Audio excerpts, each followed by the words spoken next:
The only thing that we're going to talk about today is just what happens within Shadowwood.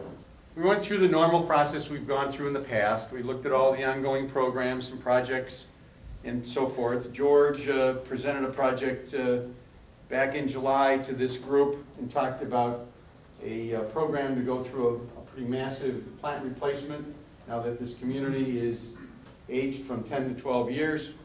We looked at staffing levels, we looked at the compensation structure for our employees, and we looked at our benefits, especially the health insurance.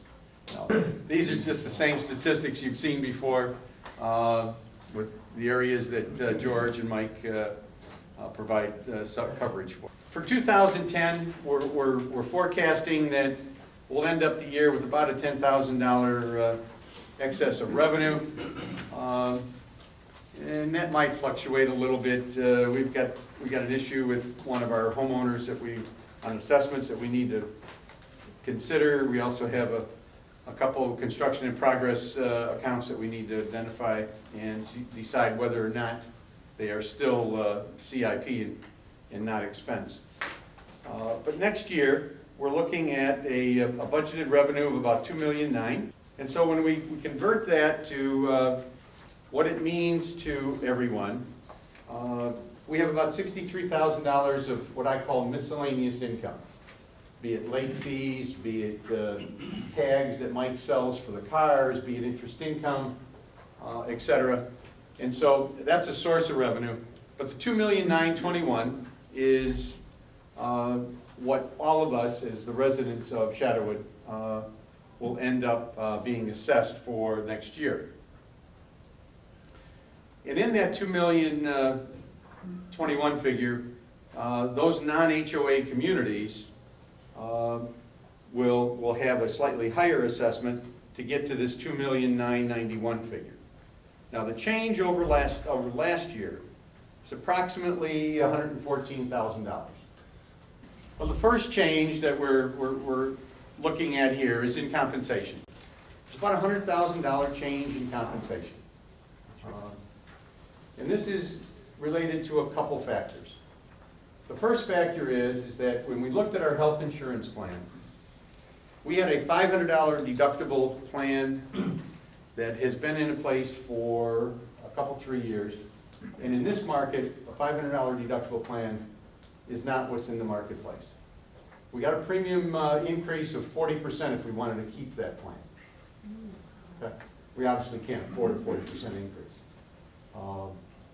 So what we've done, with the help of Larry and his expertise, we have increased that deductible up to $1,500. But more importantly, the annual out-of-pocket has gone up from $1,500 to $4,500, and on the highest deductible plan, up to $10,000. So that means what we've done is we've pushed this down to the employee level.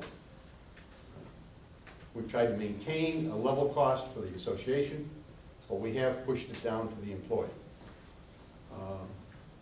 In order to recognize that the employee is assuming some more of this responsibility, we are planning for a 3% wage adjustment on January 1. One might think that that 3% wage adjustment is a little bit high given where inflation is at today. Cost of living is zero. All of us are most of us are on Social Security, and we're not getting any increases again next year for the second time in a row. But we felt that it was important to give the employees just a little bit of a boost to recognize the fact that they are assuming more of the responsibility for that health insurance. That 3% is probably worth about $35,000, $36,000 a year next year. The other change that's in there from a compensation point of view is the fact that George has been using some temporary help in those non-seasonal months. And George convinced us that it was best to convert some of that to 3 full-time equivalents. Now we spent about $38,000 a year in temp labor. And George has given that up, and in exchange we've agreed to give him 3 full-time equivalents. That turns out to be about $62,000, $63,000. But we gave up to 38, so there's about a $24,000 increase there, okay? Net increase. The other factor that is in this comp line is the fact that when we had joint cost, there was about $20,000 a year that was part of the joint cost revenue line that underwrote some grounds department salaries and a piece of the administrative costs, because we administered the joint cost area. Next year we have no joint cost. So that $20,000 underwrite is gone, right? So now, instead of having revenue from the joint cost to offset some of our comp, it is on our nickel. So when you look at all of those factors rolled together, that's the reason for the $100,000 increase in compensation and benefits. When we look at operating maintenance supplies, this line item is the line item that has George's phase 1 of his plant replacement program that he outlined back in July. It's about $40,000.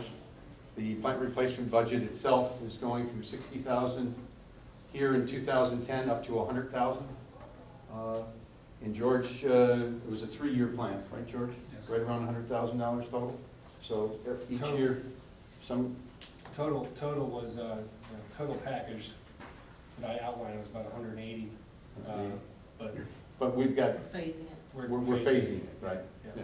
So we can do more sooner with a larger budget. Pardon me, if I could just interject, I mean, we're doing more than just plant replacement, are we not, George? It's really that plus doing things to enhance the appearance, the overall appearance of the community. Is it not? I mean, that's what my recollection is of your presentation in July. Yeah, most of it is plant related. Yeah. You know, yeah. Yeah, but it's not just plant replacement, is what I mean. I mean, you're swapping out stuff. The right plant. Yeah, yeah. Yes, yes. Yeah. Outside services is where the temporary labor was, and so that's why there's a decrease here.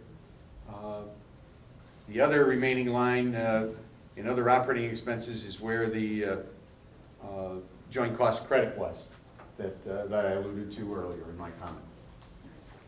And so when you look at this makeup, this is the makeup then for next year of this $2.9 million. What we have for next year's depreciable capital budget, which is in the operating side, we have some gatehouse equipment, there's some grounds equipment, we have a couple vehicles in George's area. So next year's capital budget for George's primary area is $56,000. So that's what we're looking at for next year's operating capital budget. Go ahead. Looking at the replacement fund. The replacement fund for this current year, we'll end up with about $259,000 in revenue. We'll spend about $52,000, leaving us an excess here of $207,000. A lot of this is the perimeter wall project that's been deferred to next year. Okay. And when we get to another slide, I'll show you what that means to the overall funding of the replacement fund. Next year, we are expecting about $280,000. $200,000 in resales is right around that 80 number. We didn't stretch it to expand it any. We thought that in 11 we ought to hopefully maintain our pace here. If we could get to 100 homes of resale, gets to $250,000. Okay? Every home we sell is a resale fee of $2,500. Interest income. This is the non-HOA assessment. And then next year we're expecting to spend $193,000. There's the perimeter wall project that we've got earmarked.